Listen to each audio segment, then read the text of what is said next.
মুর্শিদাবাদ লোকসভা কেন্দ্রের ৭৩ নম্বর রমনা বসন্তপুর প্রাথমিক বিদ্যালয়ে ১৭০ ও ১৭১ নম্বর বুথে ভোটারদের ভোটদানে বাধা, মারধর করা হয়েছে ভোটারদের বলে অভিযোগ। তৃণমূলের বিরুদ্ধে অভিযোগ তুলছে স্থানীয় বাসিন্দারা।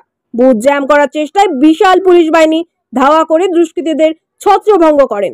দেখুন সেই চিত্র। মুর্শিদাবাদ লোকসভা কেন্দ্রের ৭৩ নম্বর রমনা বসন্তপুর প্রাথমিক বিদ্যালয়ে ১৭০ ও ১৭১ নম্বর বুথে ভোটারদের ভোটদানে বাধা, মারধর করা হয়েছে ভোটারদের বলে অভিযোগ। তৃণমূলের বিরুদ্ধে অভিযোগ তুলছে স্থানীয় বাসিন্দারা। বুথ জ্যাম করার চেষ্টায় বিশাল পুলিশ বাহিনী ধাওয়া করে দুষ্কৃতীদের ছত্রভঙ্গ করেন। দেখুন সেই চিত্র।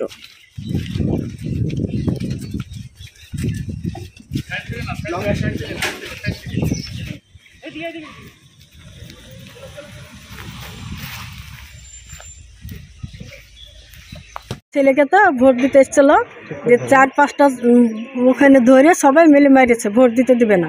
বুঝতে পারলেন তো, ভোট দিতে দিবে না। আমার ছেলেরা সিপিএম পার্টি করে আর এরা টিএমসি পার্টি করে, তাই এসব গালান কিছু থাইনি, কামড়িয়ে মারিয়ে ধরে কিছু থাইনি। মদ টদ খেয়েছে, ওরা খায় খুব মেরেছে। কারা মেরেছে? টিএমসির লোকে মেরেছে। আমার ছেলেকে মেরেছে। আমার ছেলের নাম, আমার ছেলে কলেজে পড়ে একটা, আর একটা পড়ে না। কি দিয়ে মেরেছে? মাইরেছে হাত দিয়ে, বাস দিয়ে কামড়াইছে। কি বলতে চাইছিল তারা? তারা ভোট দিয়ে যাচ্ছিল, ভোট দিতে দিবে না, বুঝতে পারছেন না, বিরোধী পার্টি। আমার ছেলে ওই কলেজে পড়াশোনা করে, বড়টা, আর ছোটটা পড়ে না, এমনি কাজ মাজ করে। আপনারা কোন পার্টির লোক? আমরা সিপিএম পার্টির লোক।